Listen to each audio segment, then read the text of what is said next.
வணக்கம்.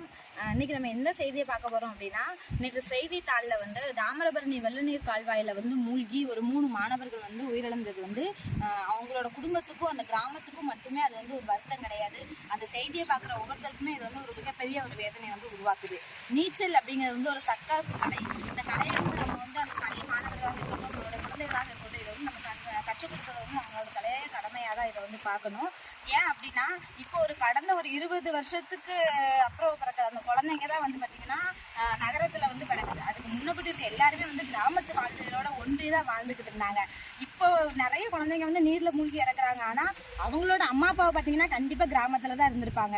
நீங்கள் என்ன பண்ணணும்னா, ஒரு மாதம் லீவ் விடுறாங்க, காலாண்டு லீவ் விடுறாங்க, அரையாண்டு லீவ் விடுறாங்கன்னா உடனே ஊட்டி கொடைக்கானல்னு அங்கே சுற்றுலா கூட்டு போகிறீங்க.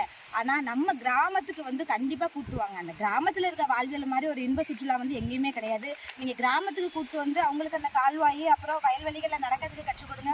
முக்கியமாக நீச்சலை கற்றுக் கொடுத்தீங்கன்னா மறுபடியும் அவங்க நீங்கள் இல்லாத இடத்துல தனியாக போனால் கூட கண்டிப்பாக அவங்க வந்து நீச்சலை கற்றுக்கிடுவாங்க. அந்த நீச்சல் அப்படிங்கிறது வந்து சிலம்பம், கராத்தே அந்த மாதிரி எவ்வளவோ பயிற்சிகளுக்கு வந்து நீங்கள் வந்து அனுப்புறீங்க. அது மூலமாக நீச்சலும் கற்றுக் கொடுத்துக்கணும். சிலம்பம், கராத்தே அப்படிங்கிறது வந்து அவங்களுக்கு வந்து மற்றவங்க கிட்ட இருந்து நம்மளை வந்து பாதிக்காமல் இருக்கிறதுக்காண்டி ஒரு கலை தான். ஆனால் நீச்சல் அப்படிங்கிறது வந்து உயிர்காப்பு கலை. நீச்சல் கலை மட்டும்தான் நம்ம உயிரை வந்து காப்பாற்றும் அப்படிங்கிறது வந்து ஒவ்வொரு பெற்றோர்களும் வந்து நீங்கள் வந்து நல்லா யோசிச்சு பாருங்கள்.